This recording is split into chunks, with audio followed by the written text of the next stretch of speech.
Eh bien, on va marquer une pause.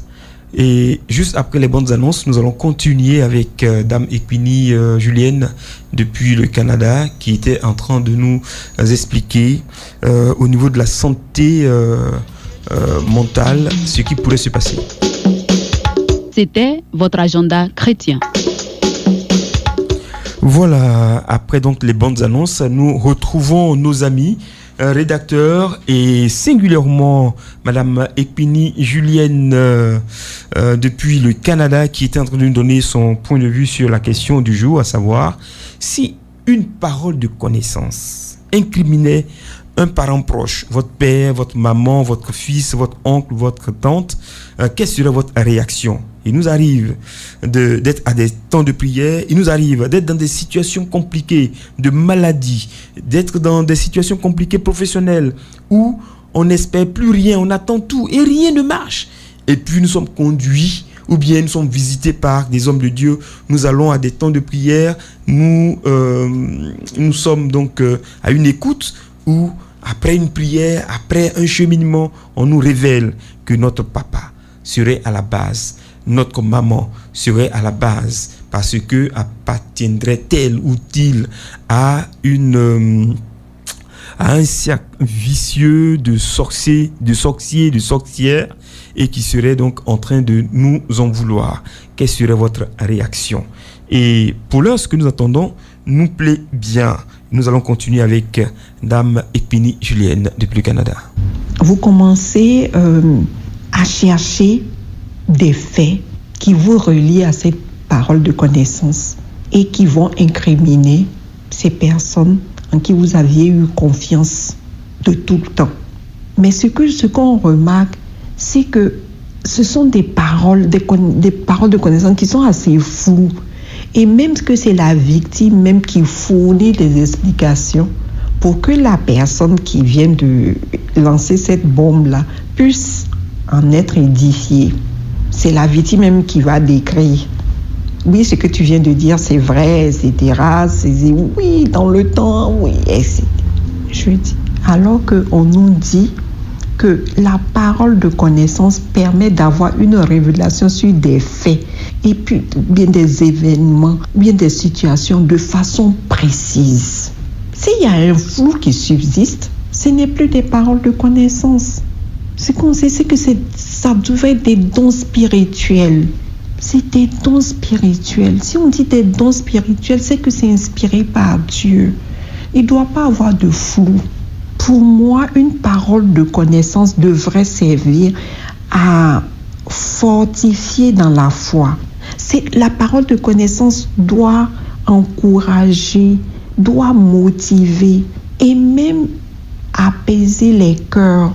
Mais c'est le contraire. On voit des familles déchirées. On oppose un père, une mère à son fils. Mais en fait, que recherche-t-on? Des familles qui parfois ont fait d'énormes mêmes sacrifices pour avoir la joie de l'enfantement. Quelle aberration! C'est une telle mère qui va... Je ne dis pas que ça n'existe pas. Aujourd'hui, c'est triste. C'est cette triste réalité à laquelle personne n'échappe. Il y a trop de gens qui jouent avec les fragilités même des esprits. Lorsque vous avez ces paroles de connaissance, et là je m'adresse à ces personnes qui, je suppose qu'au départ c'est de bonne foi, ils veulent sauver une âme. Si ces personnes-là ont des paroles de connaissance, le mieux serait de demander aussi des paroles de sagesse pour que on puisse régler ce problème-là, mais pas diviser des familles. Surtout, pour moi, si c'est dans une famille chrétienne, qu'on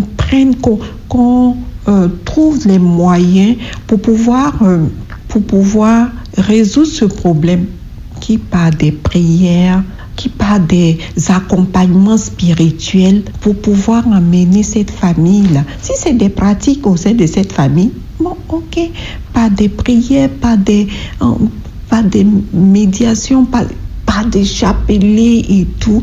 On peut faire intervenir des prêtres, on peut des exorcistes et tout. Il y en a pour pouvoir régler ce problème. Mais pas d'opposer des gens, pas de montrer des gens du doigt.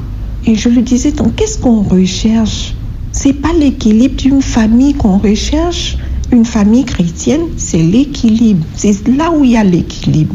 Mais on voit de plus en plus des personnes, des familles divisées, des parents, des mères qui ne voient plus leurs enfants et qui, pendant des années, les enfants pour lesquels elle s'est sacrifiée, consacrée toute sa vie entière, elle ne les voit plus. Quel déchirement! De voir une mère qui ne voit plus ses enfants, c'est vraiment un déchirement. Donc je demande à ces personnes de bonne foi qui lancent ce genre de bombe, de réfléchir, avant même de lancer cette bombe, de trouver quels sont les moyens qu'on pourrait mettre en place pour pouvoir vraiment résoudre ces problèmes-là. C'est ce que je demande. Sur ce, je vous dis... voici ma petite contribution, que la réflexion vraiment nous pousse loin et que en tant que chrétiens, nous puissions avoir, je dirais, la possibilité de dire à ces personnes-là, attention, c'est peut-être pas la bonne voie. Merci. Moi, c'est Julienne. À la semaine prochaine. Que Dieu nous garde. Amen, amen, amen. Seigneur, ouvre sans cesse nos lèvres impures et nos bouches impures publieront tes louanges. Gloire te soit rendue, toi Dieu le Père qui nous a créés par amour pour que nous soyons des êtres d'amour en retour. Gloire te soit rendue, toi Dieu le Père, le Fils qui nous a sauvés, qui nous a rachetés, qui nous a tirés des griffes des méchants, de la mort éternelle par amour, pour que nous soyons en retour des êtres d'amour. Gloire soit rendue au magnifique, l'admirable conseiller, lion de la tribu de Juda, le Saint-Esprit, le doigt de la main de Dieu, le doigt de la main de Dieu, le doigt de la main de Dieu qui nous sanctifie en permanence, qui nous protège, qui nous guérit, qui nous relève, qui se dresse aussi comme une armée rangée en bataille, afin que nous soyons des êtres d'amour libérés de tout lien, afin d'aimer en retour. Amen. Merci Seigneur Esprit Saint. Viens Seigneur Esprit Saint. Reste avec nous Seigneur Esprit Saint. Paix, paix, paix, paix, amour, joie. Mais la joie vient après. Paix, amour, miséricorde, foi, espérance, amour, miséricorde et joie. À tout le peuple de Dieu à l'écoute de Radio Espoir, à tous ces braves techniciens, à l'animateur de cette émission, à tous les enfants de Dieu, même qui n'écoutent pas. Parce que le doigt de Dieu, la main de Dieu n'est pas courte pour rejoindre même ceux qui n'entendent pas. Amen. C'est encore une grande bénédiction, un honneur de venir encore balbutier sur les antennes de Radio Espoir. C'est une bénédiction, nous avons envie de dire. C'est vraiment une bénédiction. Et le thème, nous bénissons Dieu pour la vie de Pierre. Le thème est à propos. Parce qu'en ce moment, les enfants de Dieu sont apeurés, ils sont hésitants. Il y en a qui aimeraient bien voyager, mais qui ont même peur de prendre des bicyclettes. On se dit qu'à tout moment, on peut partir. Pourtant, on peut même partir étant dans sa chambre. Que le Seigneur, le Dieu de paix, le Tout-Puissant, vraiment, que son Saint-Esprit souffle sur les cœurs et libère les cœurs de cet esprit de peur. N'ayez pas peur, il a dit. N'ayez pas peur. J'ai vaincu ce monde. J'ai vaincu ce monde. Et tout ce qui va avec, les sorciers, les méchants, vos convoitises. Vous-même, vos convoitises, j'ai vaincu ça. Vous-même, votre méchanceté, j'ai vaincu. Parce que les premiers sorciers, c'est nous. La convoitise qu'il y a dans notre cœur, l'amertume, la colère, la rancœur, le refus de pardonner, le refus d'aimer, le refus de partager. Tout ça, Ce sont les œuvres de la sorcellerie. Ce n'est pas des fruits du Saint-Esprit. Et celui qui ne rassemble pas avec Jésus, il éparpille, il disperse. Donc si j'ai des fruits qui ne viennent pas du Saint-Esprit, c'est que mon maître, ce n'est pas Jésus. Mon maître, ce n'est pas le Saint-Esprit. On ne peut pas servir 2 maîtres à la fois. Il nous dit, Rabbi, pour revenir à cette émission, si une parole de connaissance ou de méconnaissance m'est adressée, me disant que père ou mère ou sœur ou frère ou enfant aussi, ou cousin ou voisin, veut me tuer, c'est vrai que ça choque. C'est vrai que nous sommes humains. Nous sommes des spirituels, mais dans cette enveloppe-là, fragile, vulnérable. Donc, on peut être choqué. On peut prendre un coup tout de suite, en oubliant que le mal n'est jamais loin. Le mal est toujours à côté de nous. L'ennemi n'est jamais loin. L'ennemi est toujours... On va oublier toutes ces choses-là et on va prendre un coup dans le cœur comme un poignard. Oui, ça fait mal. C'est choquant. Mais ce que nous disons, quand l'heure de la surprise, de la vilaine surprise va passer, il faut qu'elle passe. L'heure, il faut qu'elle passe. L'heure ne s'éternise pas. Donc, quand l'heure de la surprise va passer, il faut bien faire place à autre chose. Il a dit, je me tiens à la porte et je frappe. Si quelqu'un m'entend et ouvre, je rentrerai, je prendrai mon repas avec lui. Mais qui se tient à la porte? Quelle porte? De mon cœur, de ma vie, de ma maison. Qui se tient à la porte? C'est Jésus miséricordieux. C'est la miséricorde qui se tient à la porte. C'est ce qu'il nous dit par Sainte Faustine, qu'il est le miséricordieux, qu'il est le juge. Voilà les 2 visages qu'il a présentés à Sainte Faustine. Nous sommes faits à son image et à sa ressemblance. Donc, je me tiens à la porte. Moi, la miséricorde, moi, le justicier, je me tiens à ta porte. Si tu ouvres, je rentre. Moi, le miséricordieux, moi, le justicier, moi, le juge, moi, la miséricorde, nous sommes là. Je suis là. Je me tiens et je... Mais ouvre ton cœur. Nous devons ouvrir notre cœur à la miséricorde. Mais qui entre avec la justice, qui ne rentre pas, c'est vrai qu'elle cache son visage de justicier, mais ça ne l'empêche pas de juger. Donc j'ouvre mon cœur à la miséricorde et au justicier, au juge qui va régler mon problème. Les parents sont les autorités des enfants. Quand tu as un problème avec une autorité, tu t'en réfères à son autorité. Qui est l'autorité du père et de la mère? C'est Dieu, Dieu le Père, Dieu le Créateur. C'est comme les femmes sont sous l'autorité de leurs époux. Qui est l'autorité du mari, de l'époux? Mais c'est le Saint-Esprit, c'est Dieu, l'époux des époux. Donc, si une femme a un problème avec son mari, elle s'en réfère. La Bible dit que l'homme même n'entend pas la parole de la femme. Mais comme nous sommes bouchés, on continue de bavarder sur les hommes. Ils n'entendent pas. Il y a un blocage, il y a un filtre.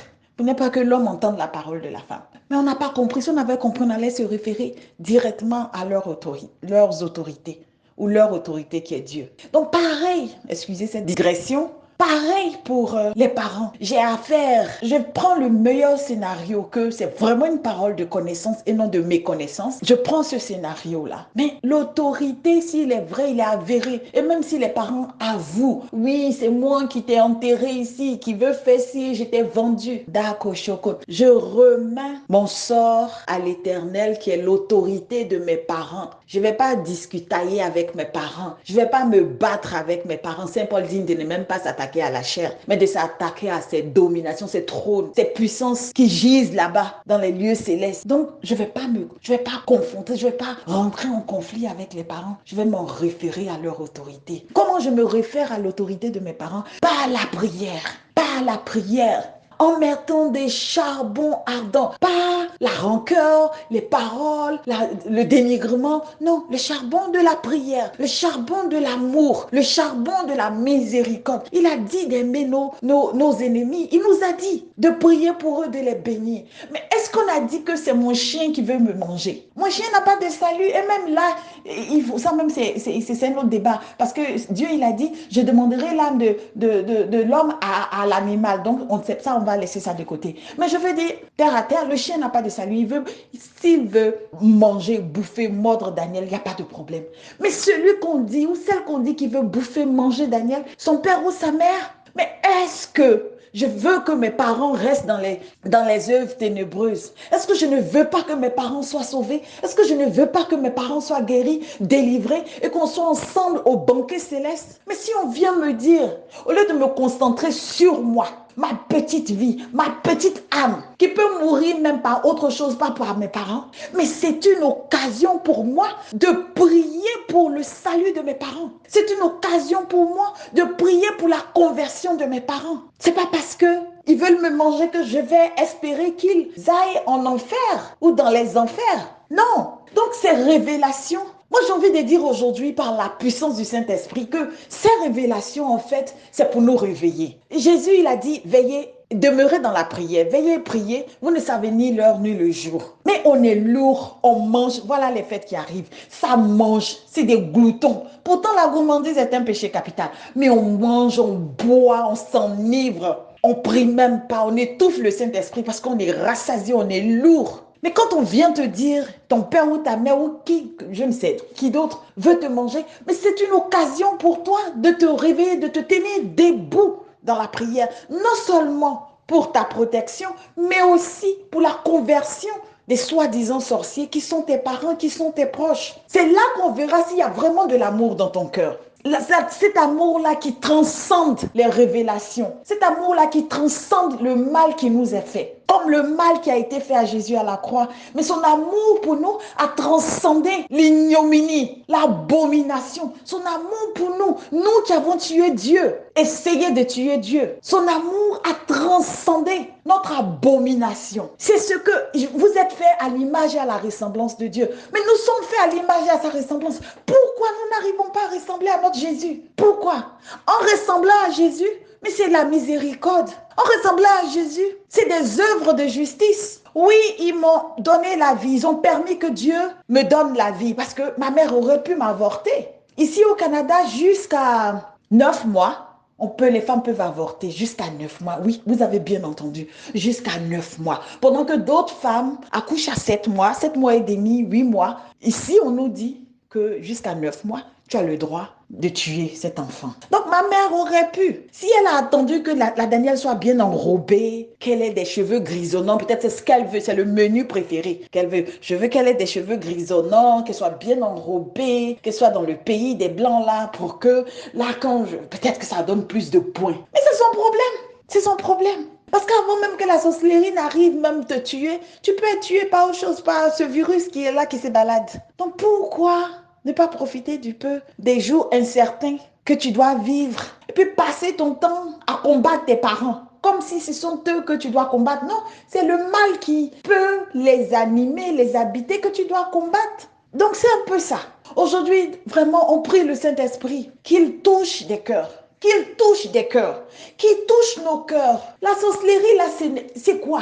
On va nous tuer, puis quoi? Mais c'est là-bas où on doit être. Où est-ce qu'on veut finir notre vie? C'est ça le grand problème. C'est pas quand on s'en va. C'est pas comment on s'en va. C'est pas par qui on s'en va. Mais où est-ce qu'on veut atterrir? Qu'on nous dise, qu'on nous exhorte à cela. Où est-ce que tu veux arriver là, Daniel? Au pied de mon sauveur. Dans les bras de mon sauveur. Qui m'emmène là-bas? C'est qui m'emmène là-bas? Comment j'arrive là-bas? À la limite. Who cares? Qui s'en soucie? Qui devrait s'en soucier? Donc, Dieu nous fait grâce. Dieu nous fait grâce quand il nous dit, quand il permet que des gens viennent nous dire que père, mère, ou quelqu'un veut nous tuer. C'est une grâce pour nous réveiller, pour que nous soyons des sentinelles de nos familles, les sentinelles de nos parents, qui nous ont aimés, nous ont scolarisés, nous ont donné à manger, nous ont entretenus. C'est le moment maintenant pour nous de nous occuper d'eux. Mais des fois, on donne de l'argent, des fois, on construit des maisons. Mais qui pense même à où nos parents vont atterrir? Qui pense? Surtout nos parents africains qui n'ont pas toujours eu la grâce que nous avons de connaître Dieu ou de prétendre connaître Dieu comme on le connaît. Comme on le connaît, sinon ils connaissaient Dieu, ils connaissent Dieu. Mais Jésus, tel qu'il nous est présenté, mais c'est notre tour à nous de prier vraiment pour nos parents. la miséricorde. C'est ça le charbon ardent sur la tête de nos ennemis. Aimez vos ennemis, priez pour eux, bénissez-les. Bénissez, que son cœur soit béni, que ton cœur soit béni. Ce sont ces paroles-là que nous devrions libérer. Que ton cœur soit béni, que ta vie soit bénie, que ton cœur soit béni, que son cœur soit béni. Et Dieu qui écoute, Dieu qui donne ce que notre cœur désire, quand nous recherchons premièrement le royaume des cieux, il ne va pas nous oublier. On va vous laisser avec cette parole-là. Dieu, peut-être dans l'Ancien Testament, peut-être, je ne sais plus, dans Nombre, un truc comme ça. Dieu n'est pas un homme pour mentir, ni un fils d'homme pour se dédire. Dieu n'est pas un homme pour mentir, ni un fils d'homme pour se dédire. Dieu ne crée pas la division. Dieu permet la séparation, mais pas la division. Il permet la division, mais il ne crée pas la division. Si c'est une parole de connaissance qui vient, ça ne va pas nous diviser. Je ne vais pas être en tout cas celui qui va diviser. Je ne vais pas être celui qui va diviser parce que je ne vais pas laisser mon cœur être habité par l'amertume, par la colère, par la rancœur, par tous ces vilains esprits, ces vilains sentiments qui se transforment en esprits mauvais et qui permettent que les esprits mauvais aient accès à moi. Je ne vais pas être celui-là, quelqu'un d'autre. Dieu, on peut se séparer. Lot s'est séparé d'Abraham, mais ils n'étaient pas divisés parce qu'ils se sont séparés en bons termes. Ils se sont assis. Chacun a choisi la direction où il doit partir. Donc, c'est une séparation parce que chacun rentre dans sa destinée. Oui, Jacob et Isaü se sont séparés. À la fin, là, au départ, ils étaient divisés, mais ils se sont séparés. À la fin, quand il est revenu de chez son beau-père, c'était de la séparation, ce n'était pas de la division. Ils se sont entendus, ils se sont bénis, il a pris les cadeaux de son frère Jacob et Isaü est parti de son côté. Jacob est parti. Dieu, oui, il permet la séparation. Mais Dieu ne peut pas venir inspirer quelqu'un pour venir diviser. Donc, quand on vient nous dire, si c'est un serviteur ou un, et que même la personne confirme, s'il vous plaît, c'est pas pour nous diviser. C'est pas pour nous diviser. On peut prendre un peu de recul. Le temps de demander au Saint-Esprit l'attitude à tenir, mais en gardant, préservant son cœur. En gardant, préservant son cœur pour ne pas que les vilains habitants là viennent rentrer dans nos cœurs. Amertume, rancœur, colère, manque de pardon. Non. Laissez Dieu miséricordieux rentrer, lui qui frappe en permanence à la porte de nos cœurs, on le laisse séjourner dans nos cœurs. On le laisse séjourner dans nos cœurs et les autres sont dehors là-bas. Et le Saint-Esprit, invoqué à tout moment, il va nous diriger, il va nous guider dans la paix. Même si nous devons nous séparer de nos ennemis, nous allons nous séparer dans la paix, pas dans la rancœur, pas dans l'amertume. Dieu n'est pas un homme pour mentir, ni un fils d'homme pour se dédier. Dieu ne divise pas, il sépare. Il permet des divisions pour la gloire de son nom, pour notre salut, notre sanctification. Mais il ne crée pas la division, le désordre. Amen. Désolé, nous avons encore été longs. Nous avons été longs, mais nous bénissons Dieu. Le sujet, nous savons au nom du Saint-Esprit que beaucoup sont intéressés par ce sujet. Beaucoup vivent. Ma propre personne, tout le monde, en tant qu'Africains, nous sommes tous exposés à la sorcellerie, aux paroles de connaissance de ce sens-là. Désolé, merci au Saint-Esprit qui va convoyer ce message dans les cœurs troublés, dans les cœurs amers, dans les cœurs solitaires. Et créer beaucoup de paix, susciter la paix dans les cœurs, au nom de Jésus. Amen. N'ayons pas peur, il a vaincu ce monde. Et même si on devait prendre notre corps, ils ne pourront pas, préservons notre âme. C'est ça qui est important. Même si je devais vivre 120 ans sur la terre, mais où est-ce que je vais aller après? Où est-ce que je vais aller après? C'est ça le plus important. Et par ces révélations, Dieu nous donne de nous tenir sur la brèche. Dieu nous donne des êtres de lumière. La prière, ça illumine l'âme. La prière, ça lave, ça purifie la robe spirituelle. Donc Dieu nous fait grâce de permettre que des gens aient la prétention de vouloir nous tuer, de vouloir nous manger. Amen. Nous disons paix et joie, amour et à très très bientôt par la pure grâce de Dieu. Nous vous aimons, nous vous embrassons dans l'amour du Saint-Esprit, dans l'amour de notre Seigneur Jésus, de la Vierge Marie, de toute la cour céleste. Amen. Merci. Quelle attitude tenir si on t'informe que le sorcier, c'est ton père, ta mère, ton frère, ta sœur ou même ton enfant?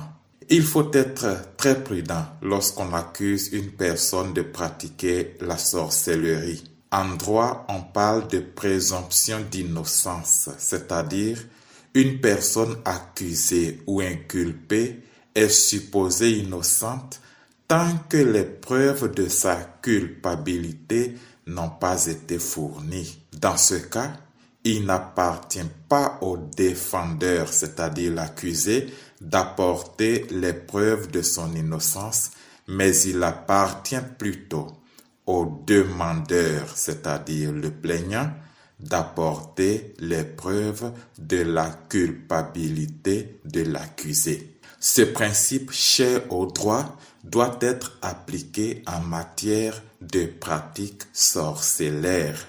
À ce que je sache, aucune start-up n'a inventé un détecteur de sorciers, c'est-à-dire un appareil qui commence à sonner lorsqu'on se trouve en présence d'un sorcier. La source et la fiabilité de l'information sont fondamentales. Paroles de connaissance, révélation, prophétie, commérage, etc. Si l'information est vraie, quelle attitude adopter? En cas de doute ou d'information erronée, comment se comporter? Voici les deux axes sur lesquels nous essaierons de mener notre argumentation. Première partie. Les cas d'accusation de pratiques sorcellaires prouvées. Le sorcier est un ennemi, un malfaiteur, un adversaire, celui qui fait le mal, celui qui détruit, etc. Mais la Bible nous dit ceci, dans Matthieu chapitre 5, les versets 43, 44 et 45. Et je cite, « Vous avez appris qu'il a été dit, tu aimeras ton prochain et tu haïras ton ennemi. Eh bien, moi je vous dis, aimez vos ennemis et priez pour ceux qui vous persécutent, afin d'être vraiment les fils de votre Père qui est aux cieux, car il fait lever son soleil sur les méchants et sur les bons. Il fait tomber la pluie sur les justes et sur les injustes. » Fin de citation. Si tu découvres que ton sorcier vit sous ton toit, si ton sorcier est un membre proche de ta famille, en tant qu'enfant de Dieu, l'attitude à tenir est celle que nous enseigne l'Évangile. Le Dieu que nous servons et en qui nous croyons ne nous enseigne pas la haine. Il ne nous enseigne pas la vengeance. Notre Dieu a une seule parole d'ordre, l'amour. Aimez les sorciers, priez pour eux, les aider quand ils sont dans le besoin. C'est à force d'aimer que nous vaincrons le mal et le malin. Il n'y a rien dans méchanceté, il n'y a rien dans vengeance. On ne fait rien avec la haine des sorciers, pour utiliser le langage ivoirien. Ces comportements ne sont pas dignes des enfants de Dieu. Prier pour un sorcier, ce n'est pas une faveur faite au sorcier, mais plutôt une faveur faite à soi-même. La prière peut délivrer le sorcier. Par l'intercession, on peut libérer les sorciers. Par l'adoration, on reçoit la protection de Dieu contre toute attaque du malin. Avec le chapelet, on voue à l'échec les plans ténébreux des ennemis. On a intérêt à œuvrer pour la conversion des sorciers. Tant qu'ils sont dans le camp ennemi, ils œuvrent contre notre bien. Il faut prier pour les faire basculer du bon côté. Il faut désarmer les sorciers et les rendre hors d'état de nuire. Si tu découvres que ta propre fille ou ton fils est sorcier, tu fais comment? Tu vas le soulever pour le jeter par la fenêtre? Non, tu vas plutôt chercher un prêtre pour le délivrer. Mais pourquoi quand il s'agit du fils de l'ex de ton mari ou de la fille que ton époux a eue d'une autre relation, tu maltraites cet enfant, tu souhaites même sa mort pour que tes enfants et toi puissent vivre en paix? Pourquoi? Pour cet enfant à qui tu ne donnes plus à manger, cet enfant que tu étouffes chaque jour avec la fumée de l'encens, pour cet enfant que tu fais dormir au salon pendant que tes enfants sont dans la chambre climatisée, pour cet enfant-là, c'est toi la sorcière de la maison. Tu laisses mourir de faim ton père parce qu'il est sorcier. Tu refuses de soigner ta mère parce qu'elle est sorcière et tu te dis chrétien ou chrétienne. Va lire Matthieu 5, de 43 à 45. Notre Dieu fait tomber la pluie sur les bons et sur les méchants. Il fait lever son soleil sur les chrétiens et sur les sorciers. Certains ne seront pas d'accord avec ce que je suis en train de dire, mais c'est un enseignement biblique. Analysons à présent les cas d'accusation mensongères. Les cas d'accusation de pratiques sorcellaires non prouvées. Avant d'accuser une personne de pratiques sorcellaires, il faut en être certain. Si on y prend garde, on risque de diviser des foyers et des familles. Le mot diable vient du grec diabalo, qui veut dire diviser. Le sorcier, c'est celui qui vient diviser ta famille par des allégations mensongères et des propos calomnieux. Le sorcier, c'est celui qui sème la zizanie dans les cœurs. Le sorcier, c'est celui qui vient rompre l'harmonie et la concorde. Le sorcier, c'est le diviseur, l'accusateur. Je vais vous lire le texte de Apocalypse 12, les versets 9 et 10. Et il fut précipité, le grand dragon, le serpent ancien appelé le diable et Satan, celui qui séduit toute la terre. Il fut précipité sur la terre et ses anges furent précipités avec lui. Et j'entendis dans le ciel une voix forte qui disait, « Maintenant le salut est arrivé, et la puissance et le règne de notre Dieu et l'autorité de son Christ, car il a été précipité, l'accusateur de nos frères, celui qui les accusait devant notre Dieu jour et nuit. » Si tu es pasteur, prêtre, religieux, religieuse, berger, etc., si tu donnes des paroles de connaissance, si tu fais des révélations spirituelles non fondées et susceptibles de rompre l'harmonie dans les relations, alors tu te transformes toi-même en diviseur, en diable, en accusateur. En d'autres termes, tu deviens le sorcier du groupe. J'invite donc ceux qui donnent les paroles de connaissance à plus de discernement. J'invite ceux qui révèlent les vérités spirituelles à éviter les légèretés. Quand les prophéties ne viennent pas du Saint-Esprit, soit c'est le fruit de l'imagination, soit ça vient du diviseur. À tous ceux qui ploient sous le fardeau des pratiques sorcellaires dans leur famille, je vous assure de mes humbles prières. Que le sang de Jésus-Christ vous délivre, vous libère, vous protège aujourd'hui et toujours. Amen. Je suis le Père Quadio Comenan Ferdinand, missionnaire du Pontifical Institut des Missions étrangères. Je viens de publier un livre sur la sorcellerie. Le titre c'est « Questions-réponses sur la sorcellerie ». Il coûte 4000 francs. Il est disponible à la librairie Carrefour Siloé de Cocody Saint-Jean, librairie Foi et Vie de Plateau Vallon, librairie Pauline Yopougon, Communauté des Sœurs Dorothée Angré, Centre Chaminade Abadien-Doumé, route de Dabou, paroisse Notre-Dame du Rosaire de Soubré, Communauté des Amis de Jésus Eucharistie à Abangourou. Pour la diaspora, il est disponible sur Amazon, en France, en Italie, en Allemagne, aux États-Unis, au Canada, en Espagne, en Angleterre, etc. Il suffit de taper le titre « Questions-réponses sur la sorcellerie ». Pour toute autre information, veuillez joindre le 07 97 70 70 90. Je le répète, 07 97 70 70 90.